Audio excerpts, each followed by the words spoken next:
What's going on, people? Welcome to Live Palace News. It is Monday, the 10th of March. Palace are in Marbella. No, it's not sunny. I feel like the weather's better in the UK, but here we are. Here we are on at 7 p.m. Doing Palace News. As you can see from the title, we've got Jean-Philippe Mateta update. We'll be showing some photos regarding that, as well as some transfer news.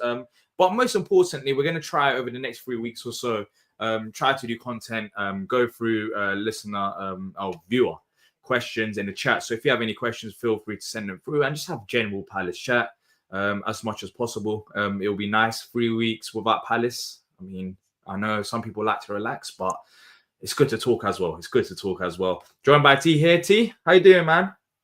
I'm good, man. How are you? I'm good, bro. I feel relaxed. I've done a show earlier on today with if you don't know, Halftime Hooks. He's an Arsenal fan, but he just does interviews, one-on-ones with people. I was talking about my Palace journey. I'm like, wow, like I don't want to be that guy, but we've come a long way as a football club from 2010, potentially not being a football club, to here we are talking about players that are worth 50, 70 million pounds. So, you know, I'm just relaxed. I think that's the best way to describe it. And I thought, you know what, there isn't much today, but I know like we can just talk. With Palace, there's always something to discuss, and it'll be good to get the chat involved as well. But make sure to hit the like button, people, as you're coming in. It helps us out massively. Yeah, and feel free to send in your questions, but put a Q and a dot before it so we can pin them and answer them towards the end of the show. Is my Wi-Fi playing about, by the way? Say what now? No, I think fine. Okay, yeah, I can hear you fine. Yeah, everything's good. All right, cool. No, because I saw a comment. Evening, Animal. Guess who's back? Mateta's back. Taylor fresh. There you go. Yeah, look, everyone's excited. I'll be honest, I'm no doctor, but let me show the screenshot which came out today. That Palace, of course, are in Marbella, and Mateta got a round of applause from the whole squad when he came onto the training pitch in a wet and cold in Marbella, and that is according to @AG Quizzes. Not the greatest quality of photos, but yeah, Mateta's back with the squad. I think there's another photo from Palace Report, which I'll try to bring up now, which Chris Richards posted on his story. There he is. There he is. Headband Mateta. What do you think of it? Hey, I mean, it's a new look. I don't mind it, man. Especially if he gets out there on the pitch wearing and scores a few goals, it'd be kind of cool. I mean, before you know, all our fans gonna be wearing them. He's exactly. He doesn't look as bad though. I thought maybe like you can see the ear, bit of star on his ear, but I mean, yeah, it looks perfectly good. So hopefully he'll be back for the game against against Fulham. But in terms of this camp, because of course the game is on Thursday, we'll be doing a watch along. Lou and I, maybe Patrick will be joining us as well for that. What do you want to see? I think Larson mentioned about, you know, fringe players maybe getting more minutes. Is there any players in particular, youth players, pros that haven't played as much that you want to see have a run out against For me, it's Hindolo Mustafa. That's what I want to see. I want to see him. I want to see as much as I can of him playing against, you know, grown men. Hopefully doing this thing. Like I got high hopes for him, and you know, I would like to see him do really good. So, for those who don't watch academy football as much, what type of profile is he? So Hindolo is first of all, I mean, he's playing in our U21s, but he's only 19 years old, I believe, 18 or 19. He is an attacking midfielder, left-footed. Sierra Leone is actually his nationality. He actually plays for the Sierra Leone national team. So that's something you see a lot. Yeah, that's crazy, by the way, at the age of 19. Yeah, what other Sierra Leone players did we have at Palace? A youth player. He had a few first team appearances. I think it wasn't that long ago, but it was not also that far away. In the Premier League era, we've had one more. Ooh. And get involved in the chat as well. This is the thing, because we're just relaxed, we can just do random quizzes like that. There's another player. Fullback. His name starts with an S. His first name starts with an S. Surname starts with a K. Don't look at the chat, by the way, T. Let me see if anyone in the chat gets it. Sully Kaikai? Yeah, Sully Kaikai. Yeah. Okay. Okay. It's not massive, but it's kind of crazy though, like that he's a full-fledged international and he's still in academy football. So I think that's one of the things that really excites me about him the most is like he's done really well for Sierra Leone playing men's football already. So it's like I'm hopeful for him. How do you see it working though in terms of his trajectory, maybe to the first team? Do you think this season's a bit too early? Is it like next season? Because of course, we have got forward players, and in that area now, funny enough, we're kind of getting numbers, and we're even talking about maybe Raksaki, what happens with him next season. Is it a case of just being patient with him? He's only 19 years old, but if he's got talent, then could he be knocking on the doors for you? I think it's a good balance of both. I think you have to, first of all, I think we really have to make sure that we're being thoughtful with him, because if we're not doing what we need to do, you can end up losing a kid like that. Similar to what we're kind of seeing, unfortunately, with a kid like Jesse Derry. So I think you gotta really, it's got to be delicate.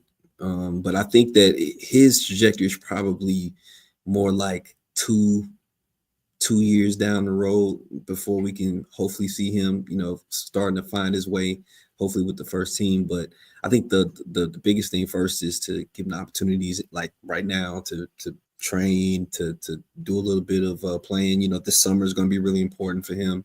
But then finding him the right loan move, and making sure that he gets the right loan move the first time. I mean, what we've seen with some of our academy guys is we've seen a good amount of misses as far as loan placements. And I think we need to make sure we find the right fit for him at the right level too. Yeah, I'm looking at Caleb Kapora, if you had to pick out one player for me, and how he performs potentially. Because he's been looking very exciting at youth level. I've seen like clips of him, but he's been performing well, hasn't he? Yeah, and he's another one that honestly was probably like in my top 3 of the ones that I'm really excited to see. He dominates on that right side in the U23s, like dribbling around people, but not the same at the men's level to this point. And interested to see, how he does as well. Yeah, because next season, well, not next season, in a few months' time, I think we do need to make a decision with certain players. Look, Danny Imre will be coming back, and I think he's having a successful loan spell at Bromley. What do you do with him? Because some of these players, they're not the 18-year-olds anymore. Like they're hitting, 2021s, and you have to kind of make a decision. And I think Kapora falls into that category. Not that, we have to make a decision: do we keep him or do we sell him? But is he going to play a role next summer, next season in the Premier League? Because we've done Munoz's backup option right now. We've got Munoz, but then apart from Munoz, it's like, do we play Klein or do we play Kapora? There isn't that number 2. Maybe it might be Kapora at this point because of his pace and he offers a bit more going forward. But for example, Lou's been talking about it. Like, we need another right wing back option. So I think this summer, when it comes down to some of these players, I think, especially Kapora right now, the football club, he kind of has to try to prove himself to Glasner in the next few months. So, he does have an opportunity going forward, because right now it's a bit confusing with the right wing back position. But where do you stand with that anyways? Because I do think we need to strengthen in certain areas. Left wing back is another one as well. But the right wing back, because of the options that we technically got there, with Mitchell, we haven't really got options there. That's the whole dilemma. But right now, Klein is an option. Kapora is an option. Do you think we do have to go in the transfer market, or do you see like an Imre or Kapora making a push? Because Klein, I think, with all due respect, at this point, we have to, move on from him, from the right wing back. Yeah, I think at this point, we need to start doing things to be able to let Nathaniel Klein go. In a lot of ways, like I'm not saying to let him go, but with us being okay letting him go. Right now, we're not okay letting him go because of the fact that there may not be that complete trust in a kid like Caleb Kapora, not to mention the fact that we're a little short at the back right now when it comes to center back. That's the problem. So somebody like a Nathaniel Klein has a lot of value to us in the team. So you don't let go of him because of the place that he holds with us in the team. I think right now for Caleb Kapora, looking forward, man, I think the best thing for him is getting him minutes. You want him playing men's football. It's been great that he's training with our first team and he's making bench appearances, but he's not playing. And I think that's the thing that you probably want for him. So for me, maybe looking into a loan for him for next year may be a good thing because he's going to get minutes, and you can really figure out if he's going to be able to really do the Premier League thing. And then with that, then we're probably looking at finding some decent right wing back cover or competition, should I say, for Munoz, and allowing him to and allowing Kapoor to find his feet somewhere playing the men's game week in and week out. And maybe for somebody like an Emre, you're now looking at him getting a better loan, because right now he's what? Is he League Two? Yeah. Yeah. So I'm thinking about Emre though. Is how old he is? It's 21. He's turning 22. So it's like, how many more loan moves do you have with him? That's the dilemma. And also, if we do, this is his first one though, isn't it? Then what happened? What was that? Is this his first one? What, loan move? I think so. Yeah, is this Emre? I think this might be his first loan move too. So maybe which is kind of you weird. can get one age, more. Right. Maybe you can get one more for him. No. And then, I'm just looking right now. He's before Bromley. I think he's played for. Well, it's a bit weird. Chelmsford. Well, I think he joined from Chelmsford under 19s to Palace under 21s. It says loan transfer. Yeah, so he went Chelmsford on loan, which is nowhere. That was non-league. Was it non-league? Yeah, I don't know where Chelmsford are right now, but it's non-league, 100%. But exactly where non-league? National League, I think, South, and they're like mid-table right now, if it's the same club. But yeah, so he hasn't really had any like loan move of a certain level. But yeah, so the rubber might start to meet the road with a kid like that. So we don't. I mean, it's hard to say. But yeah, if we don't, I mean, let's see where we are next season. We'll talk about that as well. I'm pretty sure there's a few questions coming in, by the way. I am saving all of them. Don't worry, and we'll be answering them a bit down the line towards the end of the show. So keep them coming. But I guess it depends on, as I said, where we finish the season. Because if we're in certain competitions next year or certain expectations, then maybe Imre or Kapora might not be ready for the backup option that we need. Because let's say it's a massive if, but let's say we did end up getting European football. I don't know if you could go European football with the squad right now. I think it's a very I mean, and they're like if we make European football, we're definitely going to see upgrades across the squad as far as like being able to really truly go too deep at every position. So do we need to wait for European football for that to happen? Because surely you should be preparing your squad to reach that level in the first place. So I don't think this summer, because I don't think we're really far off. So I don't think this summer is like a good chance now to sort out the one or two positions. I know we start talking about JP returning to training, but we're talking about everything now, which we can do because there's no rules. Now we can talk about whatever we want. So get involved in the chat as well, people. But when you look at positions, left wing back, we have to sort in the summer. Right wing back potentially as a backup option. But where else do we really need to strengthen? Centre back, I think we need one centre back regardless. And if Gahey was to leave, then we'll need another one.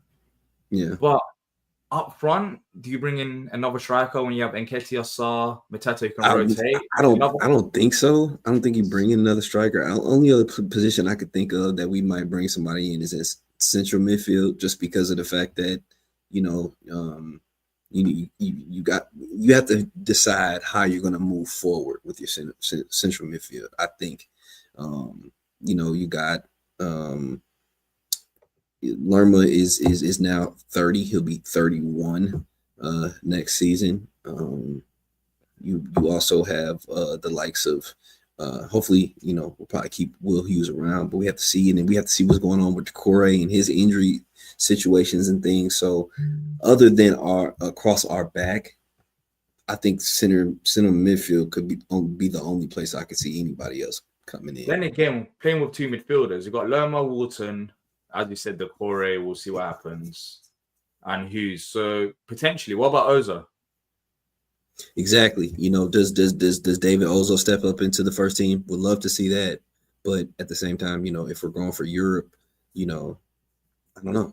But I would love to see David Ozo step in, because he's that's my guy. Like I would love to. I think he's ready for it too. But he's been physically built Yeah, from but the ages. problem is the injuries. You know, he didn't get to see a full fruitful loan move at Derby because of the injury. So it makes you wonder, how Glasner envisions that piece too. Yeah. Well, look, for the game on Thursday, I think we'll see youth players. I think I'm looking at Kapura myself. It'll be interesting to see how he does. I think we might see some players that we haven't seen all season long, like Joe Ward, because I think he has returned to Mm-hmm. training. He has joined the team in the camp, so I think he could be getting a few minutes. But also, it'd be nice to have a combination of like maybe Romanese, 60 minutes to see what Oh he yeah, can do. and France are getting some more first Exactly, team minutes. exactly. So in a way, it's a friendly, which I mean, it is a friendly, regardless of who we're facing. That no one is like, oh wow, we're facing this team. Let's see how they do against this opponent. But in a way, it'll be nice to see how they have where certain players are basically, where SA is or where France is at this level. Because France, he looked up for it when he came on against Millwall. I know it was barely any Absolutely. minutes, but it'll be nice to see maybe if he can play 60 minutes or so because he's been playing under 21 level, so he's been decent. So And he's I and think he's it's now. in under 21s. He played 60 plus minutes in that last match.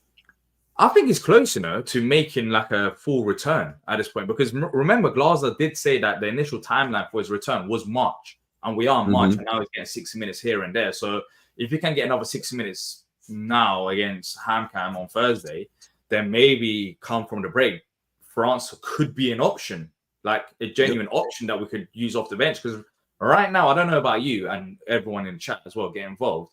But France, I feel like he's on the bench for the sake of being on the bench more time than he's going to actually come on and have meaningful minutes because we're not trying to rush him back, which I understand. So I haven't got the indication of France, being ready yet, but I think we're close to it. What do you think, T? No, I agree, and I think it's just good that we're in a position we don't have to rush him back. I think that's the most important thing is that he can take his time, find his way back, feel comfortable about, not getting re-injured. You know what I'm saying? I think that's the biggest thing, with what he's been going through, with trying to get back and getting re-injured and trying to get back and getting re-injured. This is the most consistency he's had in terms of his recovery, in terms of his play time, in terms of his ability to just be in the squad since he joined us. You know what I mean? So we've already made tremendous strides with his recovery and development, and I think we're in a great position to where we don't have to rush it at all. He can just continue on with a good trajectory. Yeah. Let's check the like count before we move on to the questions because I know there's a lot of questions I'm going to start answering. We're going to start answering them ASAP because there's more than I expected. We're on 40 likes, about 62 watching right now, and I know a lot of you will be watching on replay. Let's see. If you haven't already done so, please hit the like button if you do enjoy the content. Let's start off with the questions then. Actually, should we talk quickly about transfer news? We can talk real quick. Yeah, we can talk real quick. Yeah, because you mentioned a few players today in the chat. I'll leave it over to you. I mean, who do you want to start with? Let's just say, disclaimer, it is early March, but we spoke about a few positions, but it'll be nice to hear maybe some of these players get mentioned again. And it's funny because we talked about the priority positions being, right back, left back, center back. And the three connections that I've heard the most recently, and let me start by saying, guys, we don't just like throw out rumors when we just hear one. Usually we try to see multiple sources talk about the same thing to see if there's actually, where there's smoke, there's fire type of thing. So these three players, we've actually seen multiple sources speak about the connection between Palace and these players. The first one, and I guess the most recent one, is Carter Vickers. Centre back, US men's center back, currently playing for Celtic.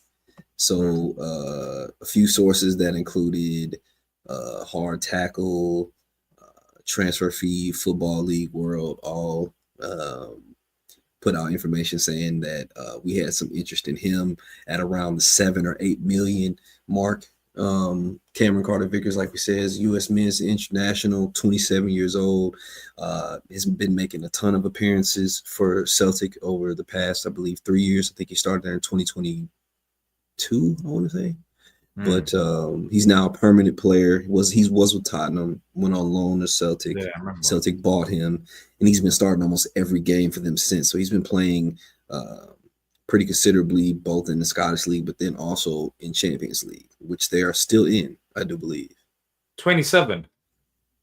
Yeah, 27. It's not like a young player. I guess this No. makes it I would think it's a make depth sense in move. terms of if Palace were to sign that backup. You know how we spoke about having Yep. another centre back option Yeah. around the price tag as well. But yeah, It would screams, make it sense. screams depth move for sure. He'll be a right-sided center back, so he could deputize on that right side behind somebody like a Chris Richards, who he knows, who he has a relationship with, being that they're both United States men's national team players. So it's a depth move for sure. I think that goes without saying in this situation. The other two transfer news things that we've heard, and first one was, this has been one that's been out there for a long time, that we've heard the name plenty of times, but Yahoo Sports most recently reported on this one, and it was the connection between Crystal Palace and Bright Osei Samuel at Fenerbahce. Your other squad. Nah, he was linked with us back in QPR before Fenerbahce. Yes, so he was linked with us at QPR because of, of course, his strong ties with Ebbs. Him and Ebbs are best friends. He ended up going to Fenerbahce, and he's been there for about 3 years now. Yeah, he's been there. Feels like it. Yeah, because we were linked with him and quite a few years ago. He's been playing really well for Fenerbahce, making a lot of appearances for them. Fenerbahce actually converted him to be a fullback. Yeah, because he was kind of playing like right. He was playing wing. Yeah, he was being right wing, right midfielder for QPR, but he made the conversion over to being a fullback with Fenerbahce. He's been playing really well, and his contract talks hit a stall with Fenerbahce, and now Crystal Palace have been entering into negotiation with them over a 4-year deal for a Bozeman contract, because he'll be free at the end of this year. So that is a big rumor. How long is the contract length? Did you say 4 years? See, does that sound realistic though? Because the reason why I'm saying that is because of his age and what happened with Anderson. I guess the price tag influences that as well. Because well, I mean, I guess we're probably more willing to do a 4-year deal at this point because he will be coming on a free. Maybe that's like the underlying situation regards to offering him a 4-year deal with a 27-year-old, because that would mean, of course, he'll be under contract. But then again, it won't be long term. It makes sense because I think it'll essentially be a year contract in his 30s. So it's not like he'll be under contract. He's like 33 or 34. So exactly. And also, and he probably won't be on a lot of money either. He won't be. Yeah, maybe crazy expensive. Coming on the free. He could be. Look at Daichi Kamada. He came on a free and he's on a decent amount of money. Because when you come on a free, that's when you can negotiate and get the higher weekly pay. But I think, like, even if it's not true or whatever, then again, if you look at Palace and Ismail Sarr, Eddie Nketiah, like, Dougie wants a player and Dougie's got his eyes set on a player, he will come back one way or another. They'll will come back for you. Yeah, and once again, like we talked about, this is a great depth play. It's a great way to have, if in the event that we're somehow able to see some European competition come next year, God willing, you want to have that type of depth. I mean, he's experienced with Fenerbahce playing in European competitions. You know what I mean? So you're adding an experienced player to your too deep, and I mean, I think that would be a good add. And I think it'll be a very good push for Munoz as well because of his qualities. Oh, yeah. He's more attacking. So I think he could push Munoz in that regards, because right now, with Chilwell versus Mitchell, you're kind of picking who do you want more, defense or attack? Because Mitchell is clearly the better defender. Chilwell, I think, could offer more going forward. Whereas Osaya Samuel, Mm-hmm. Fenerbahce and maybe Dougie Solis at QPR, he is the attacking player, but he can play from like a wing. I think wing back actually suits him best than fullback. It makes so much sense to have him in the squad because of the nature of his evolution in that position. Like he started out as a winger, so he was an attacking player first. I would say he's more physical in terms of strength wise. So I think it would be a nice battle. Like you could see them two going at it right now. As we spoke about earlier on in the show, we're talking about Kapora, Imre. Could these players actually give proper competition to Munoz next season? But we couldn't really decide. We're talking about low moves. However, I'll say Samuel, 27 years old, got European experience. In fact, got very good experience. Just like maybe Munoz before he came to Palace. Facts. I think it makes sense to have both of them. But look, this, for example, he's a player who hasn't really gone away. He's always been mentioned, even if it's not now, before a few months ago. Like he's always been on our radar. So it wouldn't shock me if Palace tried another move and it made sense. Is there one more player?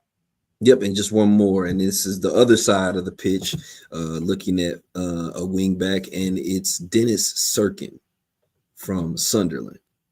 Okay. So Hard Tackle, Transfer Feed, as well as Give Me Sport, all have had reports on Crystal Palace being keen on Dennis Serkin, along with other Premier League clubs, including Chelsea, West Ham United, and Tottenham, which is his former club. You say did you say winger? He's not actually a winger, No, he's a wing back, left winger. Yeah, he's left a left wing back. Excuse me. Yeah, but he's currently playing really well for Sunderland in the Championship, and 22 years old right now. He's on 3 goals and 2 assists this season.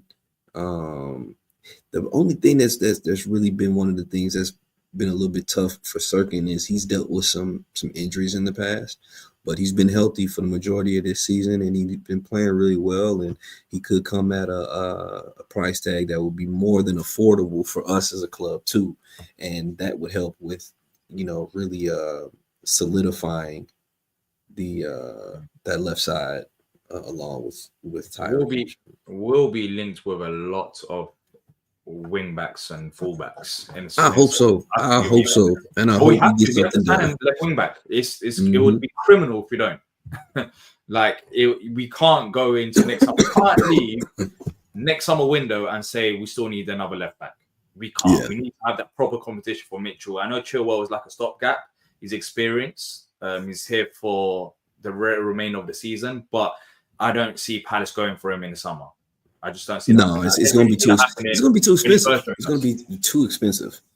Yeah, exactly. You know how Chelsea are. Like Chelsea's going to want 27-30 million for. Yeah, so I think we'll be linked with a lot of fullback names, which will be interesting to see because, as you mentioned, Dennis Serkin, he hasn't been linked to Palace before. Not that I can remember since doing these. So. Yeah, it's going to be funny. It is going to be funny this summer seeing all the players. And I see y'all in the chat on me, all right? I see it.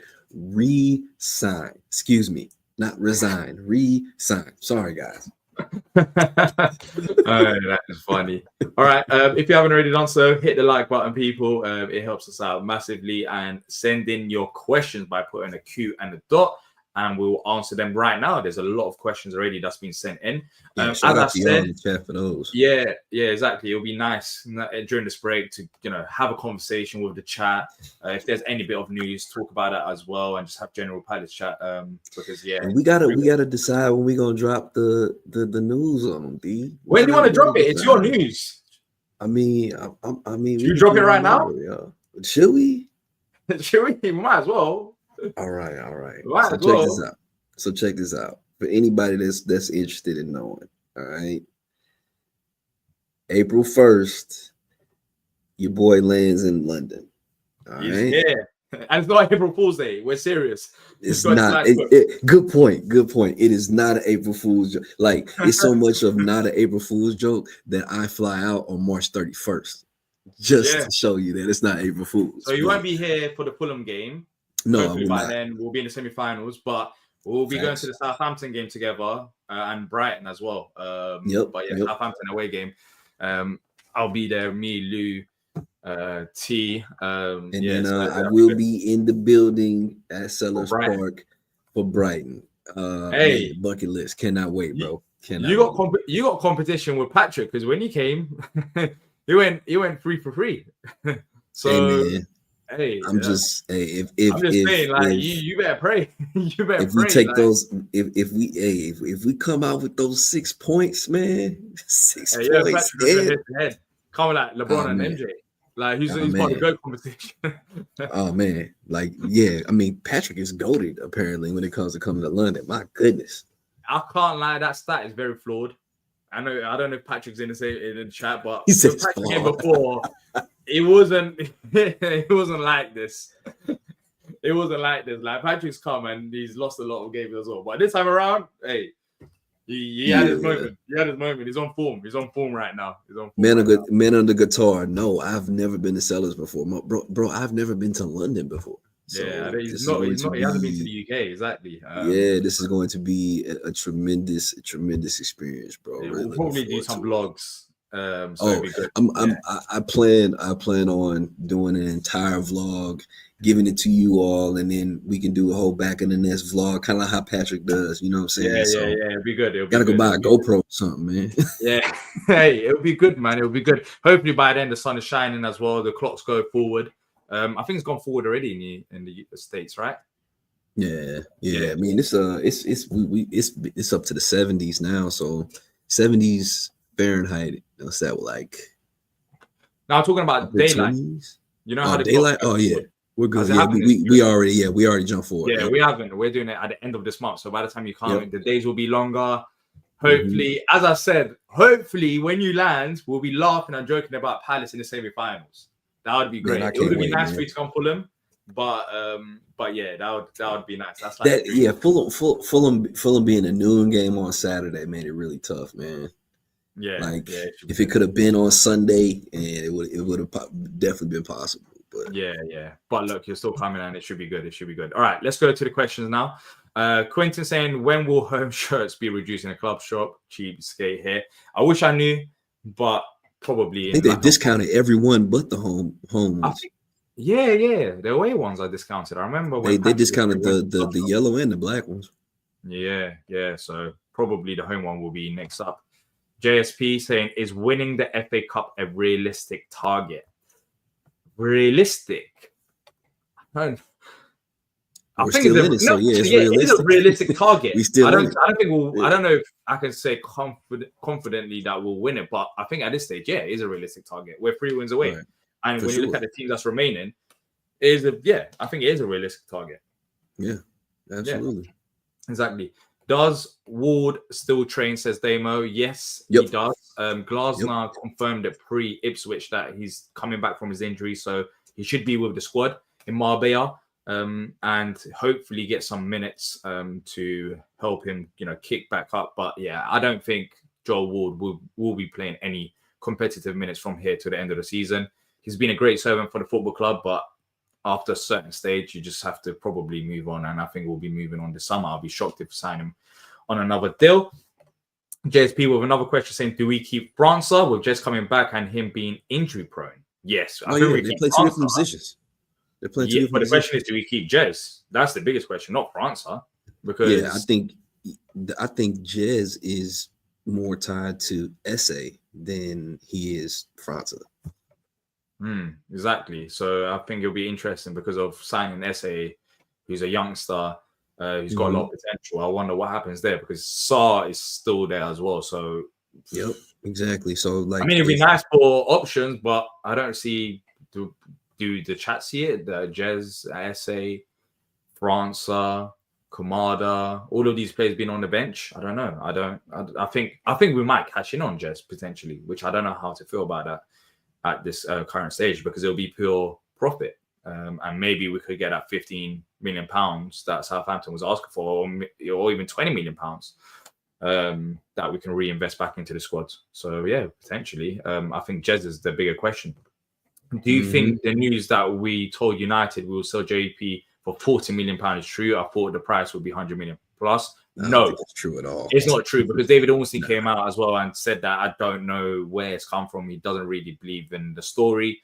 And why on earth would we sell JP for £40 million? Is absolute rubbish.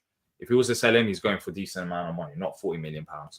Ash saying, are we ready to talk about summer transfers yet? If everyone stays, if Gay goes, if Wharton goes, if JP goes, we kind of spoke about it already. I guess it's a bit early to go into detail with summer transfers, but we kind of spoke about what positions we need to strengthen. I think we need another centre back, left wing back, potentially a right wing back, and those are the three positions, key positions, and we'll see what happens with who comes back from loan, who's included in the squad to talk about other positions. But as he said, there's a lot of factors. If Gahey goes, which I think he will do, then you sign another centre back, two centre backs at least. JP, same, Wharton, same. So yeah, you might need a few more players, depending on the business. Animal saying, is the presence of Glasner as a manager enough to tempt Gahey, Mateta, etc. to sign new deals? Or is getting Europe the only way they stay? What do you think about this? First of all, Adam, that's actually a really good question. Because we know relationships with managers really, really mean a lot to players, so part of it is like, if Glasner gets an extension, do we start to see more guys decide to stay? You know what I'm saying? Like, because that's a show of faith in him and that he's going to be there long term. It's hard to say, man. What I will say is that getting to Europe definitely will help our chances of retaining those guys for sure. I think it lies more on Gahey, especially Europe side of things, because if you give him European football, then maybe he might want to stay on. I think with JP, because he's under contract for JP's under contract, so So I think our end to the season may determine Gahey more than JP. I don't think Palace would want to sell JP. I think eventually we'll end up paying him whatever he wants and keeping him at the football club to keep Glasner happy as well as JP. But I think Glasner definitely plays a part. Manager, it does play a part because you're working under him. You know his strengths, and like JP has transformed under Glasner. He improved under Roy, but he's been different quality under Glasner. So yeah, I think European football will help as well as a combination of Glasner staying. But European football will be like the icing on the cake. I think if we got some kind of European football, then maybe Gahey stays and Mateta stays. Even if Glasner was to stay, then I don't know if Gahey will stay past this summer, because technically you could, they could have a conversation and sign him a new deal. And we immediately offer something that a lot of the teams that in the past that have been interested in him don't offer him. Like Tottenham was trying to come calling for him last year. Tottenham's not going to have European football next year. Exactly. So we automatically offer something that Tottenham doesn't. If Man United wanted to come calling for him, they can't offer European football. We would in that situation, So that would definitely help him. Yeah. Well, let's just see how the end of the season goes. Do we give Gahey a deadline on signing a new deal, the next transfer window? Who does Oliver Glasner get as a replacement?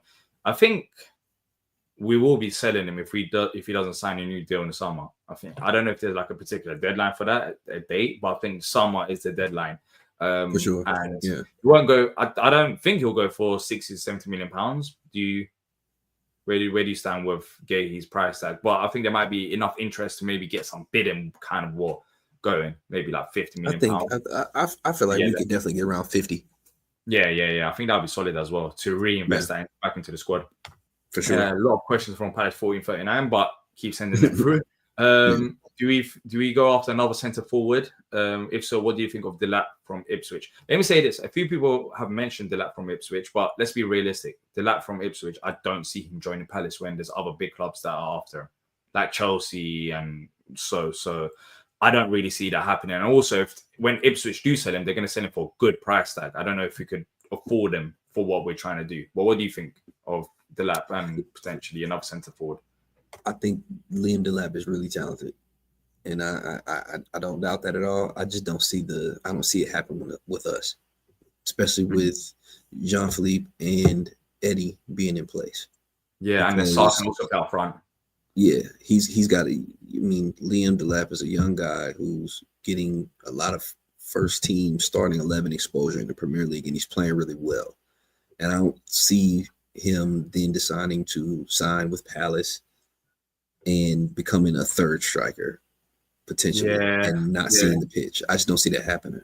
Yeah, same. I think with striker position, I think we're pretty much sorted. When Edward comes back, probably sell him and then reinvest that money into maybe the defense. Look, we need to sort the defense out, especially the depth. I think with the striker options, and Nketiah's there, he will be here next summer, of course. We'll see what happens with JP. But if JP was to stay and Nketiah was to stay, and then you got Sarr as a potential striker option as well, I don't think Palace will go for Delap, who will cost a lot of money. And who should, because he's a very good player. And of course, Lacroix, a lot of problems, by the way. A lot of players have struggled to do that. Do we offer Glasner and JP improved contracts before the end of the season? Yes, I think we do. But whether they accept it or not, that's a whole different question. Glasner's the biggest one for me. It would be such a relief going into next season, knowing that Glasner signed a new deal. Surely there must be talking behind the scenes already about a new contract. There must be. I don't think there's any way that we haven't. Like, that would be foolish of us, because the fact that the one thing why having Glasner in place is so important is because all roads lead through him. And I'm more confident the fact that having him in place will get us the right players and will put in the right production than us going out for any one particular player. You know what I mean? He's got the proven track record of really getting the best out of his strikers. Kolo Muani, John Philippe, Weghorst. He has a proven track record of that. That's not going to stop. You know what I mean? So even in the event that we were to lose JP, I have the confidence that he is going to get the production from whoever becomes the guy for us then. He's getting unbelievable production from his back three guys, So in the event that we lost Trevor Chalobah, boom, in comes Chris Richards, boom, we've got all kind of continuity at the back. We're getting clean sheets left and right. It's because of the manager and his process and how he puts people in a position to be successful. So getting a contract with him figured out is going to be foundational for us moving forward. Yeah, even in terms of recruitment as well. Because we play three at the back. If Glasner was to leave, do we need to sign another two centre backs, for example? Do we plan differently? Do we still? Yeah, it can cause. There's a lot of tunnels that you can go down with Glasner contract talks and linking it to recruitment, because we've kind of now recruiting to play three at the back, whereas not every manager likes that system. So, if we're not confident that he will sign a new deal, what do we do in the summer? Do we sign another two centre backs? And then if you go four at the back, then you might have like five centre backs, and then you that's just too much. So it all plays a part. So hopefully it gets sorted sooner rather than later. Do we bring in a new backup goalie next season, or do we trust in Goodman or Whitworth? Ideally for me, this is me speaking, ideally, I would try to sign what's his name? He's blanking me right now. Matt Turner. I try to sign him. I try to sign him because the reason why is because he is a quality backup and he could be at a very, very fair price right now. But what do you do with the other players then? I don't know if I want to sign Whitworth. No, not Whitworth. Matt Turner. I don't know if I would. I mean, honestly, I would, because then that gives us a lot of stability, I think, and then I will really want those younger two guys to get better loans, to move them up, get them better loans. Like, I would love to see Goodman in the championship. I would love to see Whitworth get an opportunity at a higher table club or a better club. You know what I mean? Because they are showing a great amount of potential. And maybe the Matt Turner deal is only a year, only maybe a 2-year deal or so. You know what I mean? To where, if we see the type of development from our younger guys, they can slide in and they can become that person moving forward. But the stability that you get with a guy like Turner is really important.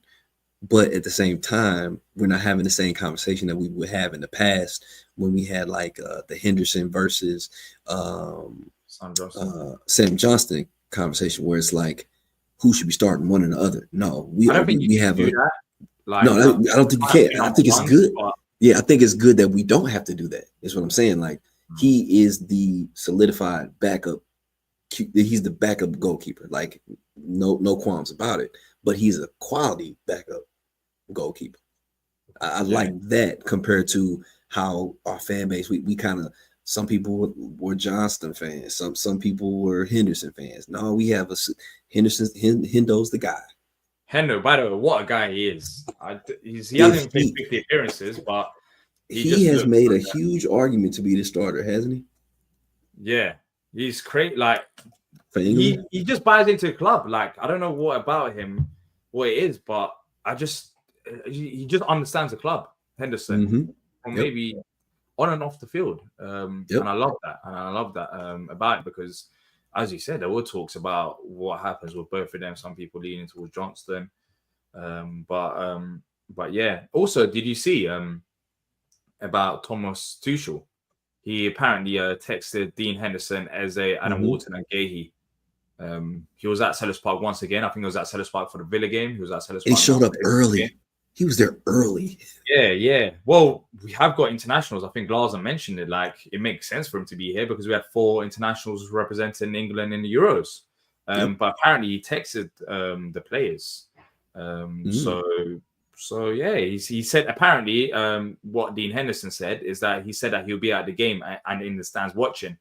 And he sent that message to Mark, Adam, and Eze as well. That's funny though. It's like, no pressure. I'm coming.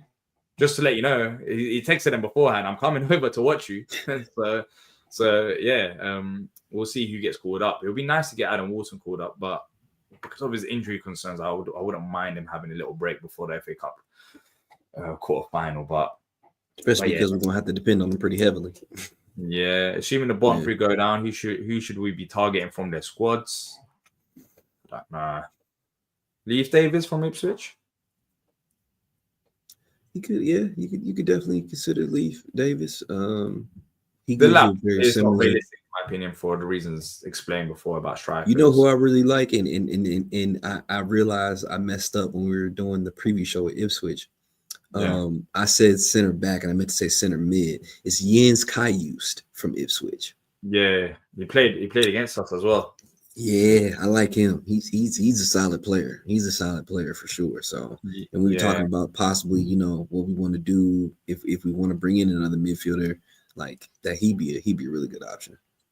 Yeah, I wonder. Yeah, I don't know. Normally there are players that stick out, but no one at Southampton. I mean, people are going to mention Kyle Walker-Peters because that always get mentioned. But I feel like if we wanted to bring in Kyle Walker-Peters, we would have done it in the last window. Yeah, it just has. They only wanted like 7 or 8 million for him. Like I feel like if we were going to make that move, it would have happened. Yeah. I don't know. I don't think there's a lot of players to target. To be fair, has Chris Richards made that position permanently? And would that mean we look at younger, more raw players to bring in at centre back? Maybe not younger and more raw, maybe more experienced. That's why we'll link to what was a player? Cameron Carter-Vickers. Cameron Carter-Vickers from Celtic, who's 27 years old. Maybe that's the reason why we're looking at a bit more experienced player. But I think right now he has, but I'm pretty sure at Palace we'll be looking at ways to do better than Chris Richards because you can always do better than the players in your squad.